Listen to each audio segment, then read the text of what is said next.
안녕하세요. 한재훈입니다. 논어 자한제 9 8번째 강의를 시작하도록 하겠습니다. 21장부터 보시겠습니다. 자왈 묘의 불수자 유의부이며 수의 부실자 유의부인저 이렇게 되어 있습니다. 여기 이제 묘하고 그 다음에 수하고 실이 나옵니다. 여기 이제 숫자가 또 나오지만 묘의 불수자 유의부며 묘는 하는데 수는 하지 못하는 자, 못하는 경우가 있고 유의부며 수는 하는데 실이 못 되는 자, 못 되는 경우가 있다 이랬습니다. 자, 그러면 이제 요 묘는 뭐냐면 싹묘입니다. 싹. 그러니까 그 식물의 싹. 그래서 요 싹묘자는 어떤 식물, 어떤 곡물의 땅에 이제 씨앗을 뿌렸을 때 그 씨앗이 땅을 뚫고 이렇게 솟아 올라오는 그 시생, 처음 생겨난 그것을 묘라고 합니다. 그러니까 요 말 안에 뭐가 생략이 됐다고 볼 수도 있냐 그러면 씨앗을 땅에 뿌렸는데 그 씨앗이 땅을 뚫고 새싹이 올라오지 못하고 그냥 그 땅 속에서 그냥 썩어 없어져 버린 것들도 있겠죠. 씨앗을 뿌렸다고 그 씨앗이 전부 다 싹이 돋는 것은 아닐 테니까. 그런데 싹이 돋았다 할지라도 싹은 돋았지만 그 다음 단계인 수가 안 된 경우가 있다. 이 수라는 건 뭐냐면 토화 이렇게 이제 여기 이제 꽃입니다. 꽃. 요건 토할 토자고. 그러니까 이제 꽃을 토하다 하니까 싹이 자라서 이제 그 식물에 꽃이 틔워지는 것을 말하는 것이죠. 꽃이 피는 것을 말합니다. 그러니까 이제 싹이 안 돋는 것도 있겠고 싹은 돋았지만 꽃을 피우지 못한 것도 있고 그런 얘기죠. 토의 불수자, 묘의 불수자 유의부. 꽃은 피웠는데 저 실자는 뭐냐 그러면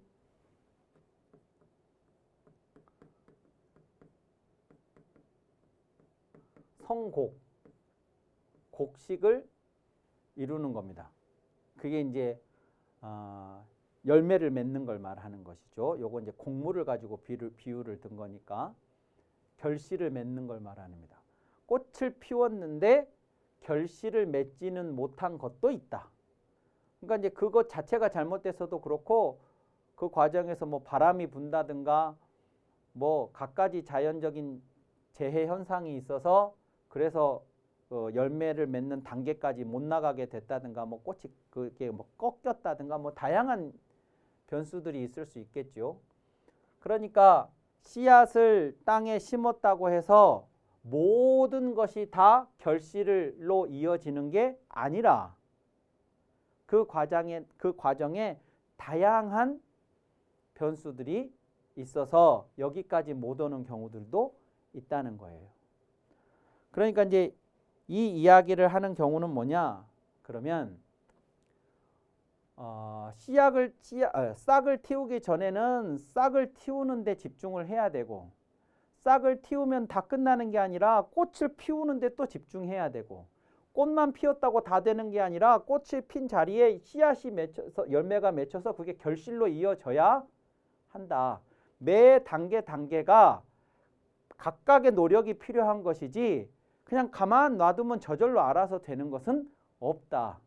이 이야기를 하고 있는 것입니다. 그러니까 이제 지난번에 산을 만드는데 삼택이 하나가 부족해도 멈추는 것은 내가 멈추는 거고 땅을 평평하게 만들 때 삼택이 하나만큼의 흙을 갖다 부어도 진전이 되는 것이라는 점에서 내가 진전한 것이고 결국 전부 나한테 달려 있는 것이다 라고 하는 게 그게 비유하자면 그런 것과 같다라고 했을 때 뭘 비유한 거냐 그러면 학문을 포함한 세상 모든 일이 다 이런 거다라고 이야기를 한 것처럼 이것도 마찬가지입니다. 곡식으로 비유를 했는데 실제로 이제 저것이 말하고자 하는 것은 우리가 공부를 하든 어떤 일을 하든 다 이러한 과정을 밟아서 조금씩 이제 진전돼 나가는데 그 매 단계마다 내가 뭔가를 생략하거나 소홀히 해서는 내가 원하는 목표에 도달하지 못하고 중간에 그냥 흐지부지 얼마든지 될 수가 있으니까 매 단계에 최선을 다해야 한다 하는 이야기를 비유로 이렇게 얘기하신 거라고 볼 수가 있겠습니다. 이 22장도 이제 방금 보신 21장하고 연계해서 이해해 보실 수가 있겠는데요. 자왈 후생이 가외니 이 후생 가외라는 것은 사자성어로도 많이 쓰입니다. 후생이 가외라 이렇게. 후생이라는 말은 뒤에 태어난 사람입니다. 뒤에 태어난 사람. 선생의 반대말이죠. 근데 선생이 꼭 티처일 필요는 없고요. 먼저 태어나신 분들, 그러니까 앞세대입니다. 앞세대. 그러면 후생은 뒷세대가 되겠죠. 미래세대가 될 수 있겠고 신세대가 될 수 있겠고 이런 사람들입니다. 그러니까 이제 선생의 입장에서 보면 앞선 세대에서 보게 되면 지금 뒷선 세대인 후생들이 가외 두려워할 만하다. 두려워할 만하다. 선생의 입장에서 앞세대들의 이전 세대의 입장에서 보면 나중 세대들이 두려움의 대상들이다 이거예요. 왜 두렵다고 하느냐? 그러면 언지 내자지 불여 금야리요 이렇게 했어요. 어찌 요 언자는 어찌입니다. 어찌 알리요. 어찌 알겠는가? 우리가 어찌 아느냐 이거죠. 뭐냐면 내자지 불여 금야 라는 것을 어찌 알겠냐? 어찌 알고 우리가 장담할 수가 있겠냐? 레자와 금이 있죠. 요 레자가 후생들이 맞이하게 될 미래예요. 앞으로 올 것. 그리고 금이라고 하는 것은 선생 기성세대들의 지금이에요.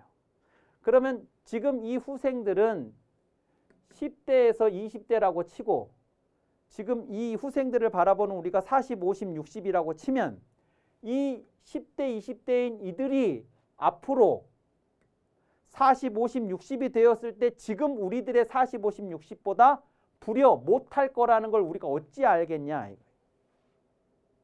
지금 우리가 도달한 40대, 50대, 60대의 모습보다 이 아이들은 훨씬 더 훌륭하게 돼 있을 수도 있기 때문에 두렵다 이거예요. 두려워할 만하다. 후생이 가외라. 그래서 이제 저 후생 가외라는 저 사자성어를 이제 막 그 후배들이 막 치고 올라올 때 엄청난 기세로 발전적인 모습을 보여줄 때 선배들이 하는 말입니다. 후생이 가외라. 이렇게 그런 식으로 많이 씁니다.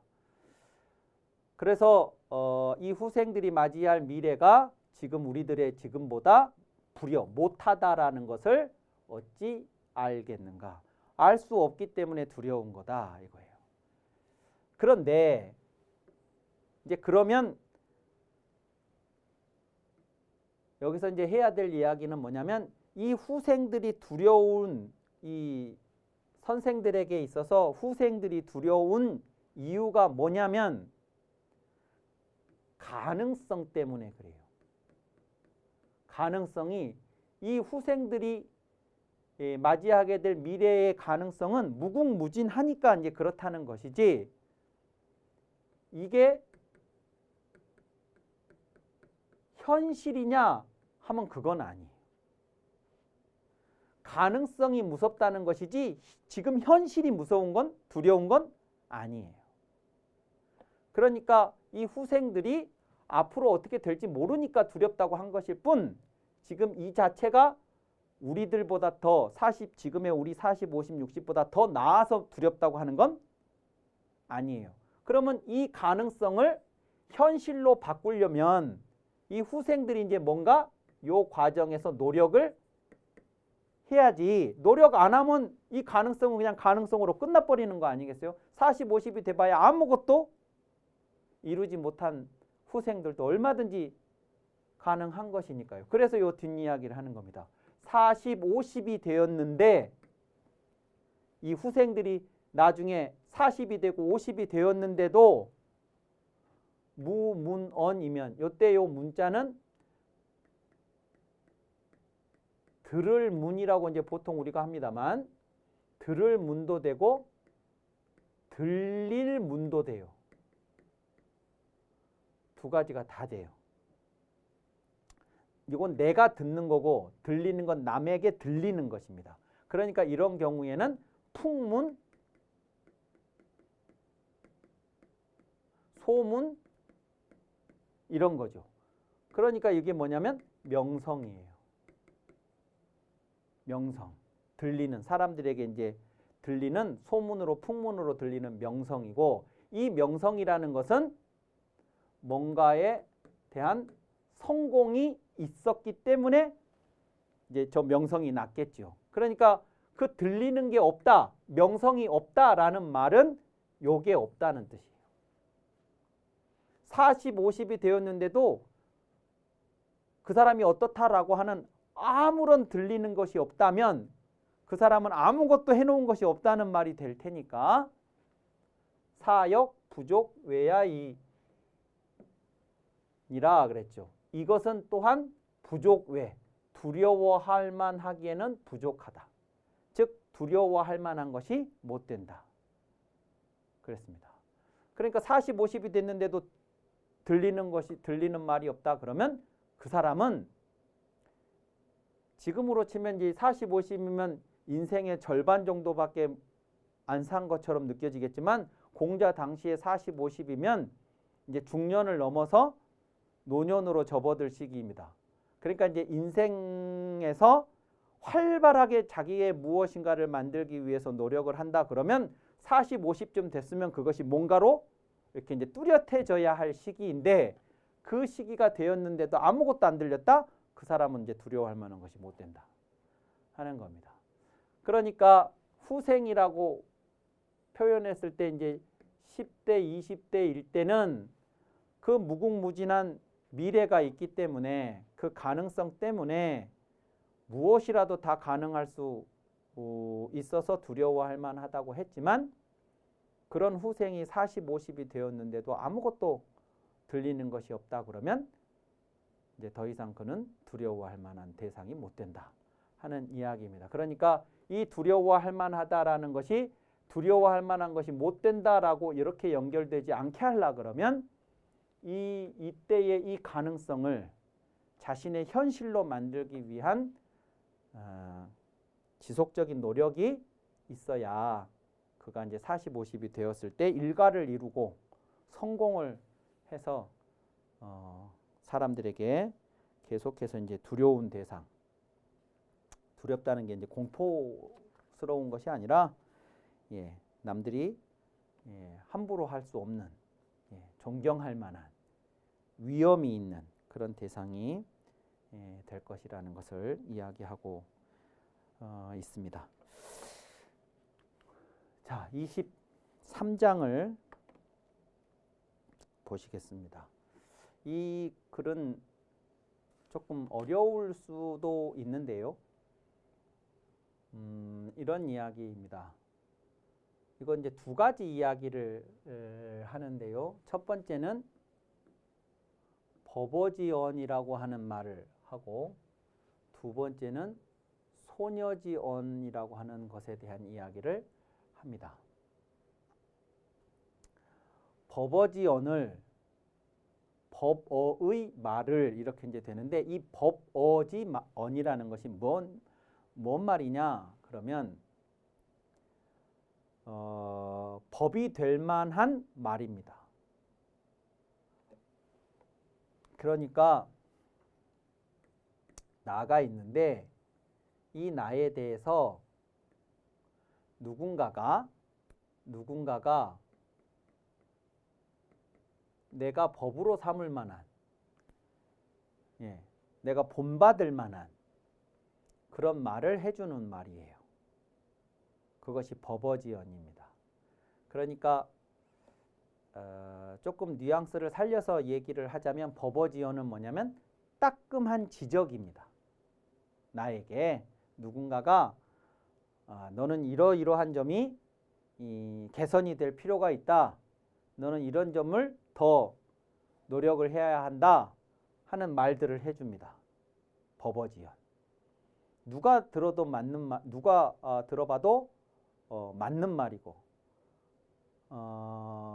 합당한 그런 이야기예요. 그러면 내 입장에서 봤을 때 이 버버지언을 능무종호와 능히 그 버버의 말을 따르지 않을 수 있겠는가? 따름이 없는 것, 따르지 않는 것이 가능하겠는가? 안 따를 수 있겠냐? 그 말이죠. 버버지언인데. 그러면 요 버버의 말, 버버지언 따끔한 지적, 충고, 경계의 말을 나는 따라야 할 것이다 입니다. 따라야 하겠는데 그런데 무조건 따르는 게 중요한 게 아니고 계지위귀인이라 그랬습니다. 그것을 고치는 것이 귀함이 된다. 그러니까 따르다와 고치다는 차이가 뭐냐면 요 따르다는 이 말이 맞는 말이니까 따르는 거긴 한데 이거는 타율적인 거예요. 타율적으로 따라야 하고 내가 만약에 이 말을 거부하거나 안 따르면 비난이 들어올 것 같고 그러니까 따르는 겁니다. 근데 그 지적이 나한테 왔을 때 내가 그 지적을 받을 만한 어떤 행위를 했다면 그 지적받을 만한 그 요인을 내가 뜯어 고치는 게 중요하지 말을 해주는 대로 따르는 게 중요한 게 아니라는 거예요. 그러니까 안 따를 수는 없겠지만 그냥 따르는 것은 중요한 게 아니고 내가 스스로 그 문제의 원인을 즉 뜯어 고치는 것이 개혁을 하는 것이 수정을 하는 것, 교정을 하는 것이 귀함이 된다. 이것이 중요하다. 이런 이야기입니다. 이것이 이제 따끔한 지적과 같은 이야기에 대한 거라면 소녀지언이라는 것은 뭐냐면 요 손자는 순할 손자입니다. 순하다라고 하는 것은 내게 거부감을 주지 않는 거예요. 거스르지 않는 거예요. 그러니까 소녀지언이라는 것은 뉘앙스를 좀 살려서 표현하자 그러면 따뜻한 칭찬의 말입니다. 내 편이 되어주는 말이에요. 나에 대해서 공감해주고 나를 칭찬해주고 내 힘을 북돋아주는 차원의 이야기들이 소녀지언이라고 볼 수가 있습니다. 소녀지언. 소녀지언을 누군가가 나한테 했어요. 소녀지언. 소녀. 자, 그러면 능무열호와 기쁨이 없을 수 있겠는가? 기쁘다 이거예요. 나를 이해해주고 공감해주고 칭찬해주고 이렇게 하는 말이니까 안 기쁠 수 있겠냐 그겁니다. 근데 이런 말을 들었을 때 기분이 좋다 여기서 머무르면 안 된다는 거예요. 그냥 기뻐하기만 해서는 안 되고 여기서 그냥 따르기만 해서는 안 되고 내가 왜 이런 말을 들어야 했겠는가 하는 원인을 찾아서 내가 나 자신을 고치는 게 중요했던 것처럼 여기서 그냥 내 귀에 달콤하니까 듣고 기쁘다 이렇게만 느끼면 되는 게 아니고 역지위긴이라 그랬죠. 이 역자가 연역하다라는 역자예요. 연역이라고 하는 것은 계속 실타래를 풀어가듯이 꼬리에 꼬리를 물고 연결시키는 것입니다. 그러면 뭐냐면 내가 사람들로부터 그렇게 이제 좋은 말을 들었으면 그 귀에 듣기 좋은 그 말을 들었다는 것을 내가 듣고 기뻐하는 것이 중요한 게 아니고, 아, 이렇게 내가 행동을 하면 사람들이 이렇게 긍정적인 반응을 보이는구나 라는 것을 이해하고 그 긍정적으로 사람들이 평가하는, 긍정적으로 받아들이는 그런 일들을 지속하도록 하는 게 중요하다는 거예요. 역이 중요하다라는 말이. 그러니까 이 종에서 개로 넘어가는 것이 타율에서 자율로 넘어가는 것인 것처럼 열에서 역으로 넘어가는 과정도 지금 그거예요. 그냥 듣기 좋으니까 기쁘다, 이 차원에서 멈추는 것이 아니라 어떻게 하면 그것을 지속 가능하도록 내가 만들 것인가. 그래서 그 지속 가능성을 담보할 수 있는 이 연역성이 중요하다. 이 이야기를 하는 겁니다. 그래서 그 다음 얘기가 열이 불역하며 종이 불개면 기뻐만 하고 연역하지 못하거나 그냥 따르기만 하고 스스로 고치지를 못하면 이거보다 이게 중요하고 이거보다 이게 중요한데 요것만 하고 요걸 안 하거나 요것만 하고 요것을 안 하거나 만약에 그러면 오말여지하야 이은이라 그랬죠. 오말여지하야 이은이라도 논어에 몇 번 이 표현이 등장을 하는데요. 요때 요 말자는 없을 무자와 같아요. 그리고 여지하라는 표현이 나오는데 여지하는 여하가 어떻게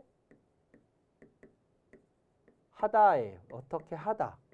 그런데 무엇을에 해당하는 것이 여기 여자와 하자 사이에 들어와요. 이렇게 지, 여, 지, 하. 앞에서도 지난번에 여하라는 말도 있었어요. 나를 어찌 하겠느냐. 그것을 어찌 하겠는가. 그러니까 여기에 그것을 무엇을에 해당하는 게 요 여자 사이에 나오니까 여기에 이 사람은 기뻐만 하고 연역하지 못하거나 따르기만 하고 고치지 못하는 이 사람을 말하는 거예요. 내가 그런 사람을 여하 어떻게 할 수가 없다. 그러니까 이거는 타율적이고 그냥 순종적인 사람이에요. 그냥 혼내면 따르고 좋은 말 해주면 기뻐하고 여기서 더 나가지 못하고 그냥 따르는 게 중요한 게 아니라 원인을 찾아서 내가 고쳐야 되고 이런 적극성, 능동성, 자율성 이런 것이 있어야 그런 사람이어야 내가 어떻게 해보지. 그냥 혼내주면 혼났으니까 따르고 칭찬해주면 좋아서 기뻐하고 거기서 멈추면 내가 그런 사람은 어떻게 할 수가 있겠냐. 그런 사람은 나도 어쩔 수가 없다. 이런 이야기입니다. 그래서 이제 이것도 공자가 제자들을 가르치면서 단순히 가르침에 대해서 그냥 1차원적 반응을 보이는 그런 것이 아니라 한 걸음 더 나아가서 능동적이고 적극적이고 자율적으로 자기 자신에 대해서 고민하고 방법을 찾고 노력을 기울이기를 이제 요구하는 이제 그런 이야기라고 보실 수가 있습니다. 자, 이번 강의는 이것으로 마치고 다음 시간에 이어서 하도록 하겠습니다. 감사합니다.